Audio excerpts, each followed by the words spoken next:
नमस्कार. मी अरविंद आठले. मागच्या भागामध्ये आपण समाधान, तृप्ती आदी विषयावर बोललो.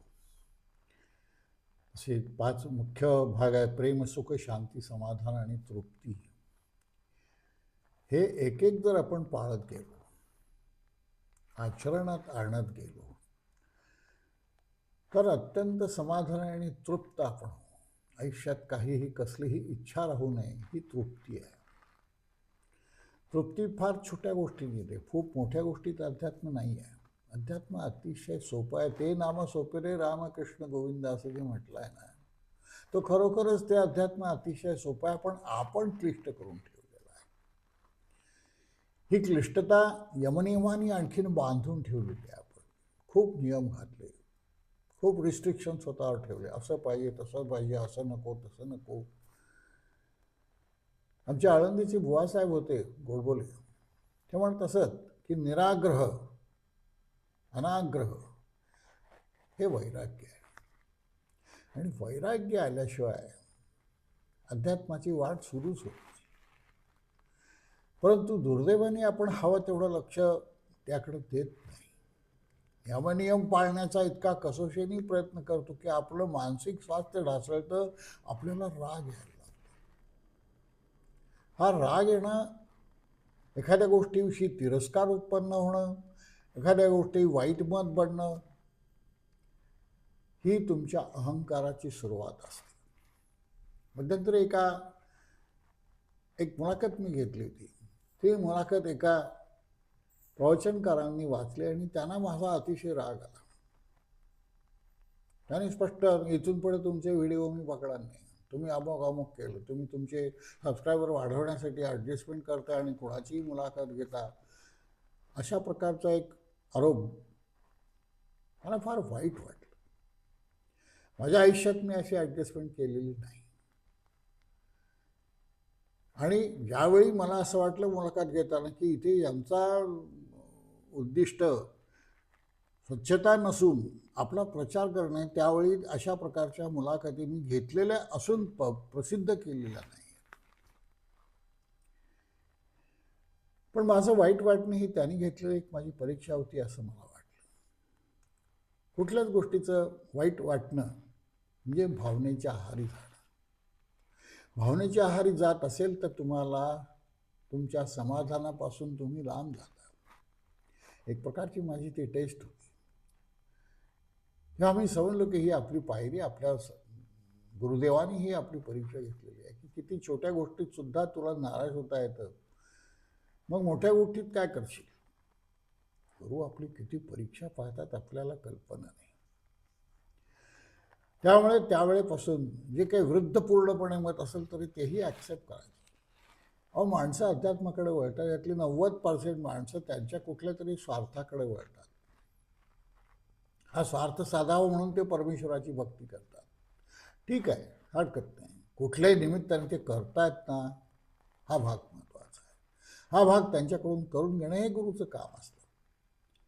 माझे गुरु जेव्हा सुरुवातीला आळंदीला आले, आळंदीला ज्ञानेश्वरांच्या समाधीपाशी काय विशेष काय हे नव्हतं. लोक इतर व्यावहारिक ह्याच्यामध्ये गुंतलेले होते, व्यावहारिक सुखांमध्ये गुंतलेले होते. ज्ञानेश्वरांची कोणाला काही पडलेले नव्हते. तेव्हा त्यांनी येऊन तिथे येऊन त्याची घडी बसवली. वेगवेगळ्या प्रकारची प्रवचनं त्यांनी चालू केली आणि ह्या प्रवचनाला लोक यावेत म्हणून ते मिठाई वाटत असत. हळूहळू त्यामुळे लोकांवर तो संस्कार झाला, लोक यायला लागले आणि हळूहळू त्या मिठाईच्या याच्यातून बाहेर पडून खरं काय आहे हे पाहण्याचा ते प्रयत्न करायला लागले. एक हलकत नाही, लालूच दाखवायला काही बिघडत नाही.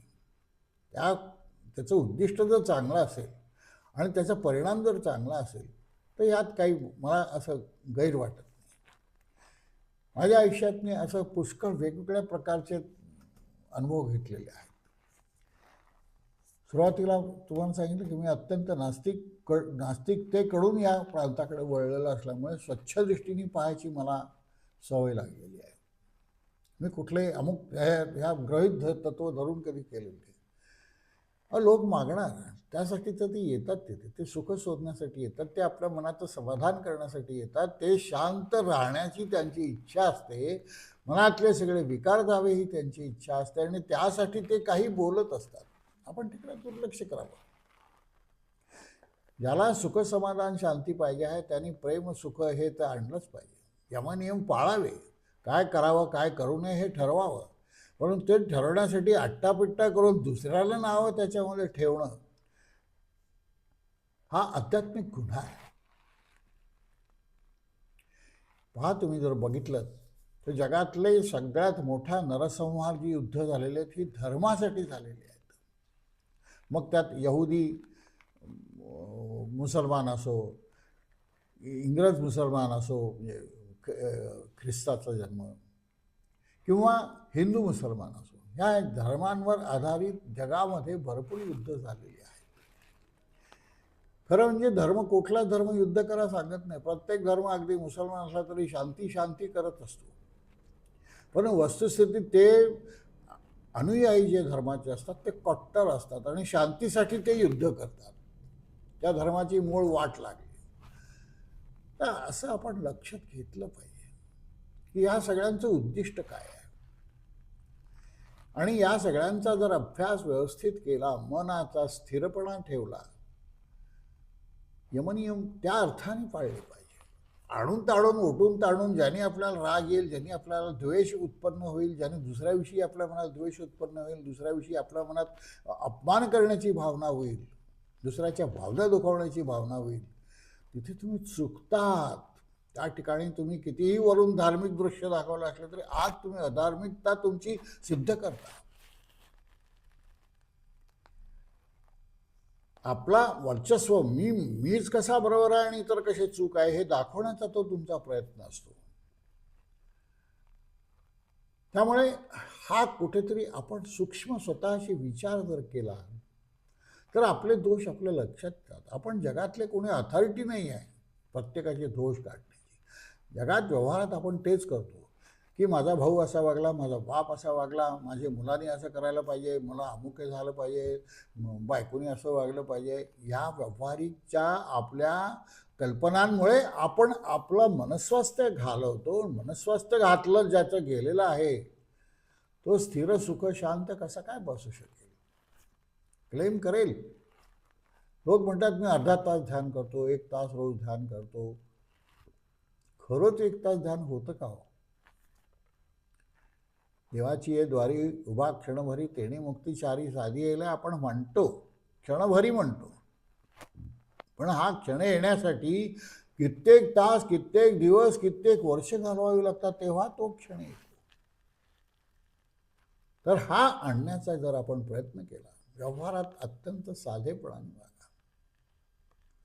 प्रत्येक गोष्टीत दुसऱ्याचे दोष काढण्याची आणि ते काढून तुमची आवश्यकता नाही आहे तसं करण्याची. तुम्ही कोण लागले दुसऱ्याचे दोष काढणं? तुम्ही आहात का निर्दोष? स्वतःकडे जरा वळून पहा. आपल्यात किती दोष आहेत हे पहिले पहा. आपण अत्यंत दोषी असतो, आपण अत्यंत मत्सरी असतो, आपण काय काय असतो. राग, लोभ, द्वेष, मदमोह, मत्सर हे तर भरलेले आहेत. छोट्या छोट्या गोष्टींचा आपल्याला मोह होतो. दुसरा टीका करण्याचा मोह सुद्धा आवरत नाही, तो मोहच आहे. तर धार्मिक माणसांनी हे सगळं टाळलं पाहिजे. ज्याला धार्मिक म्हणतात, ज्याला आत्मकेंद्रित व्हायचं आहे, ज्याला स्वतःचा अभ्यास करायचा आहे, त्यांनी या सगळ्या गोष्टीकडे अत्यंत बारीक लक्ष द्यायला पाहिजे. तर आपण प्रेमाकडे जाऊ. प्रेम कुठून उत्पन्न होईल? राग, लोभ, द्वेष, मदमोह, मत्सर हे जर सगळे षड्रिपू जर जातील तुमचे, तरच तुम्हाला प्रेम करता येईल. परमेश्वर प्रेम का करतो? कारण परमेश्वराच्या मनामध्ये हे विकल्प नाही आहेत. ही सगळीच त्याचीच लेकरं आहेत. जी दोषी आहेत तेही त्याचीच आहेत, जी निर्दोष आहेत तेही त्याचीच आहेत, जी शांत आहेत तीही त्याचीच आहेत, जी संतापी आहेत तेही त्याचीच आहेत. तो भक्त अभक्त असा भेदभाव करत नाही. हे माझे भक्त म्हणून मी त्यांच्यावर जास्ती प्रेम करेल असं करणार असेल तर तो परमेश्वरच नाही. उलट ज्यांच्यात दोष आहेत त्यांच्यावर अधिक प्रेम करून जो त्यांचे दोष काढण्याचा जो प्रयत्न करतो तो परमेश्वर असतो. परमेश्वर ही अभिव्यक्ती सुद्धा समजावून घेण्याची गरज आहे. तेव्हा हे जर तुम्ही समजला तर मग हळूहळू तुम्ही आतून नितळ व्हाल. आतून जसे नितळ व्हाल तसे तुम्हाला धर्म म्हणजे काय समजेल, अर्थ म्हणजे काय समजेल, काम म्हणजे काय मोक्ष समजेल. आणि हे सगळं गेल्यानंतर या सर्व विरहित जे काही आहे असा मोक्ष म्हणजे काय समजेल. मग मोक्षासाठी तुम्हाला देहत्यागाची सुद्धा गरज नाही, या देहात राहूनच तुम्हाला मोक्ष मिळू शकेल असं तुकारामासारखा संत सुद्धा म्हणतो. मोक्ष ही एक भावना आहे. सर्वातून अलिप्तता असेल, दुसऱ्याच्या विषयी कळवळा येत असेल, दुसऱ्याच्या विषयी प्रेमभाव उत्पन्न होत असेल, तो मोक्षच आहे. याची कशातही आसक्ती नाही, तो मोक्ष आहे. सगळ्यात आहे आणि कशातही नाही, तो मोक्ष आहे. हे तुम्हाला हळूहळू तुमच्यावर संस्कार मनावर करून तुम्हाला हे वागता येतं. हे वागणं अवघड नाही आहे, परंतु आतली जी घोसळण आहे.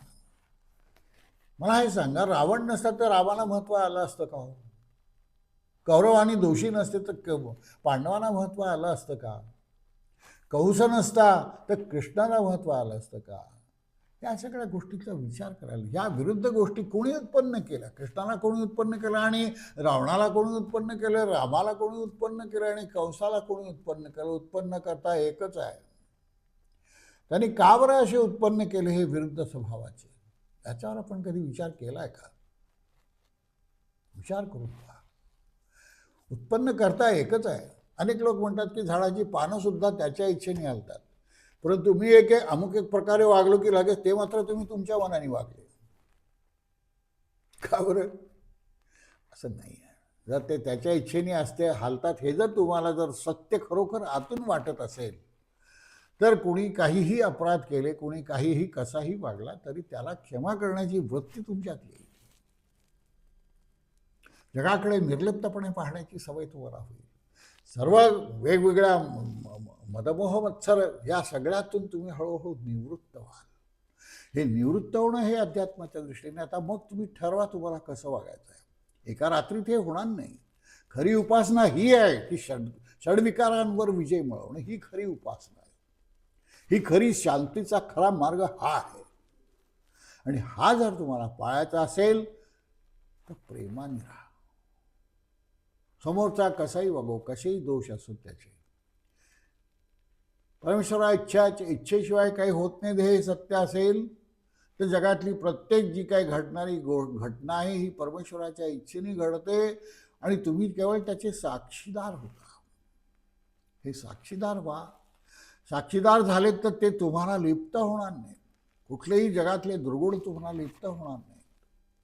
आणि हे लिप्त नाही झाले तर तुमचं मन शांत होईल. तुमच्या मनात सगळ्यांविषयी प्रेम उत्पन्न होईल. कारण तुम्ही गुरुमय झाले म्हणजे तुम्ही परमेश्वरमय झाले. म्हणजे सगळे भक्त अभक्त तुम्हाला सारखे असले पाहिजे. तुम्ही परमेश्वराची अवस्था अनुभवू शकले पाहिजे. ही जर अवस्था अनुभवायची असेल तर या सगळ्या षड्रिपूपासून मनाला निग्रह करून अट्टहास नाही म्हणत आहे मी, हळूहळू. हे हळूहळू होईल. एका रात्रीत मी माझे सगळे षड्विकार घालवीत असं कोणाच्याही बापाच्यानी होणं शक्य नाही. आपले सगळे ऋषीमुनी विवाहित दाखवलेले आहेत. त्यांनी सगळी सांसारिक सुख भोगलेली आहेत, सगळी सांसारिक दुःख भोगलेले आहेत. आपण ऋषी समजा आणि ही सांसारिक सुख आणि दुःख आपल्याला भोगायचे आहेत. ते प्राप्त कर्तव्य आहे, प्राप्त कर्म आहे. आणि हे कर्म प्राप्त आपण भोगल्याशिवाय आपण पुढे जाणार नाही, ही जर तुमची भावना असेल तर हे सगळं भोगायला, हे सगळं करायला तुमच्या ताकद. अशा वेळी गुरु मदत करतो. गुरु तर फसलाच आहे हो तुमच्यासाठी. आणि ते वेगवेगळ्या परिस्थितीतून तो तुम्हाला घेऊन जाईल, वेगवेगळ्या पायऱ्यांमधून तुम्हाला तो घेऊन जाईल. पण त्याच्यावर विश्वास पाहिजे. माझे भोग मीच भोगणार आहे, तो माझा गुरु भोगणार नाही आहे. कुठलाही गुरु कुणाचेही भोग भोगत नाही. ते भोगाची ताकद देईल पण तो भोग नाही भोगत. काय एवढे जन्म आपण या सगळ्या चक्रात फिरतो आहोत? कारण आपल्या वासना शिल्लक आहेत. आपल्यातले राग लोभ द्वेष मदमोह मत्सर हे षड्रिपू शिल्लक आहे. ते घालवण्याचा खरा प्रयत्न करत नाही, कारण त्या षड्रिपूंचा अर्थच समजत नाही आपल्याला. मी सांगितलं की त्या प्रवचकदाराची मुद्दाम गोष्ट सांगितली. मला त्यांचा काही अपमान करण्याचा हेतू नाही आहे, परंतु आपल्याला अधिकार आला दुसऱ्याचे दोष काढण्याची ही भावना ज्या ठिकाणी येते, मला हे आवडतं मला ते आवडत नाही, ही भावना ज्या ठिकाणी येते तेव्हा समजावं की इथे अहंकार आलेला आहे. मी कुणी श्रेष्ठ आहे, माझी विचारसरणी कुठेतरी श्रेष्ठ आहे, माझे गुरु कुठेतरी प्रचंड श्रेष्ठ आहेत आणि इतरांचे कनिष्ठ आहेत, ही भावना त्यात कुठेतरी येते. ही तुलना जेव्हा होते, तुलना होणं हाच तुमच्या मनाचा संयम खोवल्याचं तुमचं लक्षण आहे. ही तुलना होऊ नये, सर्व समान आहेत ही जर भावना असेल, आपल्याला तर आपण सृष्टीतल्या प्रत्येकाला समान मानतो. प्राणीमात्र असो, वनस्पती असो, माणूस असो, अजून कोणी असो, इतर योनी अजूनही आहेत, या सगळ्या समान येऊन ही जेव्हा तुम्हाला निर्विकल्पची जी भावना येईल, कसला कल्प नाही, कसलाही कल्पना नाही, ही जी भावना येईल तेव्हा या सगळ्यांच्या वर तुम्ही जाल. या सगळ्याच्या वर जाणं हा तुमचा उद्दिष्ट आहे अध्यात्माचं. मी म्हणजे कोण हे समजावून घ्यायचं असेल तर बाकीचे लोक कोण आहेत हे समजावून घेणं आवश्यक आहे. कोणालाही कमी लेखून काय होईल तर त्या परमेश्वराला आपण कमी लेखू, कारण त्या प्रत्येकात तो भरलेला आहे. ही भावना आपण विसरतो, प्रत्येकात तो भरलेला आहे. क्षणिक राग येईल, मी काय हे सगळं सांगितलं म्हणजे मी या सगळ्यातून सुटलो असा अर्थ नाही. पण या माझ्या ज्या काही बेसिक आयडिया ह्या क्लिअर आहेत, आता त्याच्यात मी प्रवास माझा चालू आहे. आज ना उद्या कुठेतरी मी तो टप्पा गाठेन. पण एक मी तुम्हाला मागच्याही वेळी सांगितलं की मी अत्यंत समाधानी आहे. कोणाचे दोष काढावे असं मला कधी वाटत नाही. जसं एक मागे मी येशू ख्रिस्ताची गोष्ट नेहमी सांगतो की एक लहान मुलगी असते, लहान म्हणजे वयात आलेली, परंतु व्यभिचारामुळे ती गर्भधारणा तिला झालेली असते आणि लोक तिचा द्वेष करून तिला दगड मारत असतात. ख्रिस्त तिथे येतो, तो म्हणतो कशासाठी हे करता तुम्ही? ती दोषी आहे मान्य, पण तुम्ही निर्दोष आहात का? प्रत्येकाने विचार करा की मी किती दोषी आहे, आपले स्वतःचे दोष पाहून जो दोषी नाही आहे त्याला तिला दगड मारण्याचा अधिकार आहे. कदाचित योग्य शब्दात मी ही गोष्ट तुम्हाला सांगू शकलो नसेल, पण यातला मतितार्थ लक्षात घ्या. त्यामुळे जर आपल्याला मुक्ती, तृप्ती, समाधान हे सगळं जर हवं असेल तर सगळं काही परमेश्वराने उत्पन्न केलेलं आहे. सगळं काही त्याचं आहे, जे गुण असो, दोष असोत, अजून काय असो, आपल्याला ह्या सगळ्या वर जायचं आहे. अत्यंत सोपं आहे. तसं म्हटलं तर हे फार अवघड नाही आहे, पण मनावर जो काही संयम हळूहळू तो एका रात्रीत येत नाही. हे वारंवार सांगतो मी, एका रात्रीत नाही येत. हा संयम ठेवायला शिका. या अर्थाने यमनियम पाळा. कडेकोट करून मला राग असतोपर्यंत माझे नियम तोडले, मला अमुक झाले नाही की मी राग काढतो बायका पोरांवर. मी तुम्हाला एक साधी गोष्ट सांगतो की आम्ही पूर्वी सगळे मित्र बँकेमध्ये एकत्र आम्ही डबे खात असू. कालांतरी या यमनियमाच्या ह्याच्यामध्ये माझ्यापुढे अरे नाही, दुसऱ्याच्या हातचं उष्ट नाही चालणार, अमुक नाही करणार, अमुक हे, त्याच्यामध्ये माझ्या मनात उलट त्यांच्याविषयी प्रेम जे होतं ते जाऊन दुरावा उत्पन्न झाला. मी कोणीतरी श्रेष्ठ आहे ही भावना उत्पन्न झाली. मी असे लोक बघितले आहेत साधक की त्यांना वाटते की आपल्या 42 पिढ्यांचा उद्धार आपण करणार आहोत आणि त्याप्रमाणे त्यांना तो अहंकार उत्पन्न होतो.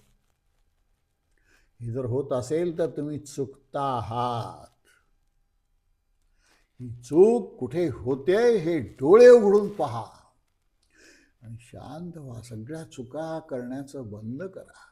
हे चुका सुधारवणं तुमच्या हातात आहे. या चुका समजून घेणं तुमच्या हातात आहे. ती चूक आहे हेच समजत नाही, मला अहंकार झाला हेच समजत नाही, आणि मग वादविवाद उत्पन्न होतो. माझं खरं तुझं खरं झालं. ते कशामुळे होते हे तर लक्षात घ्या. असं का वाटतं तुम्हाला माझं खरं? कारण तुमच्यात अहंकार झालेला आहे. इतरांकडे प्रेमाने पाहण्याची दृष्टी तुमच्यात उरलेली नाही. हे जोपर्यंत तुम्हाला येत नाही तोपर्यंत तुम्ही ह्याच्याकडे अध्यात्माकडे वळू शकत नाही. अरे उलट कमळों में पलट देखले मौजा, घट घट में नाथ विराजा. या घटाघटात तो आहे, पण मला जाणीव नाही. त्या घटात तो आहे हे मला पटत नाही. तो परका मी माझा हा भाव होता. तुकाराम जसे म्हणतात की स्वपुत्रा इतका दासीपुत्रालाही जो जसा वागवतो, चांगला इक्वल वागवतो, तो खरा श्रेष्ठ साधक. आपण असं करतो का? आपल्यात किती काय काय असतं, किती महान दोष असतात. अलिप्तपणे पाहण्याची ताकद नसल्यामुळे आपले दोष आपल्याला दिसत नाही, आपले गुण मात्र आपल्याला दिसत असतात, नसलेले सुद्धा दिसतात. याकडे जर बारकाईने लक्ष दिलं तर तुम्हाला अध्यात्म खूप अवघड वाटणार नाही. शांतपणे या मी काय सांगतो याच्यावर विचार करा. आज मी आनंदाने सांगतो की खरोखरच मी तृप्त आहे, माझ्या कसलीही इच्छा शिल्लक नाही. नमस्कार.